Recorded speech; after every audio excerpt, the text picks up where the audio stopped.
Hi, Sally Walker here, your hormone and slow age expert. So let's talk about the vagina. Now, lots of people use the term vagina and they're actually talking about the whole of the sexual system. It's not such. Your vagina is a muscular tube and is connecting the outside world with your uterus. So it's connecting the vulva with the cervix. So these vaginas can be anywhere between 7 and 12 centimeters long, and they curve. And which way they curve is going to be individual from person to person. So there is no standard size or shape of a vagina. Everything is very individual and very original.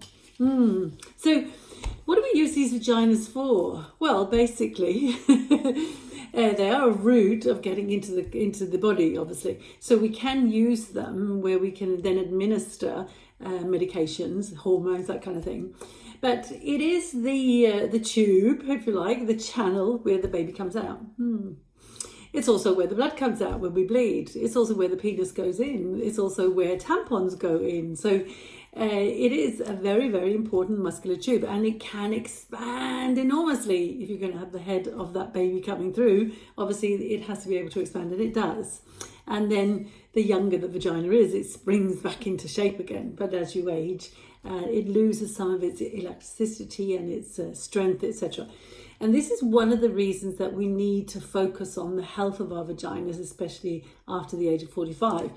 But I would say you want to be doing it all your life, so not just starting at the age of 45 plus, but definitely doing something then. Okay. So it's a muscular tube, as I said. So there's going to be muscle layers. There's also this very, very fine endothelial layer, as it's called. And here we produce fluids. And so when we are sexually aroused, the vagina pumps up the blood and we produce more fluids as lubrication.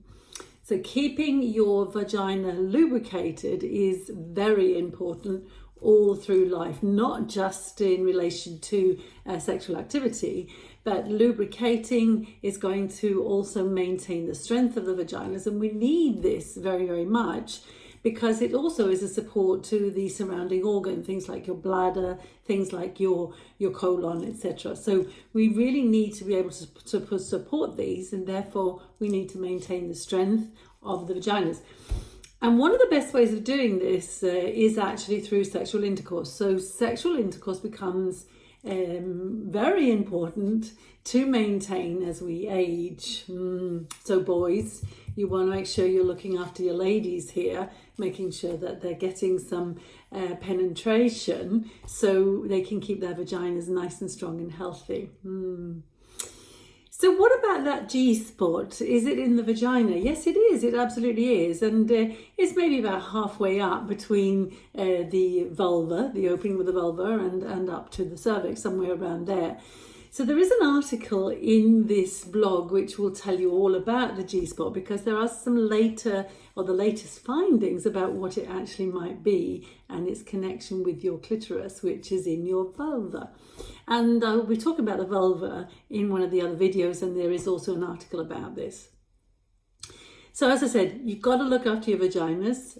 You want to make sure that you're giving it some love. So just because you can't see it doesn't mean to say you don't have to look after it, because you do, absolutely. And it's such an important thing to maintain the strength of the vagina all through life, and especially you ladies after the age of 45.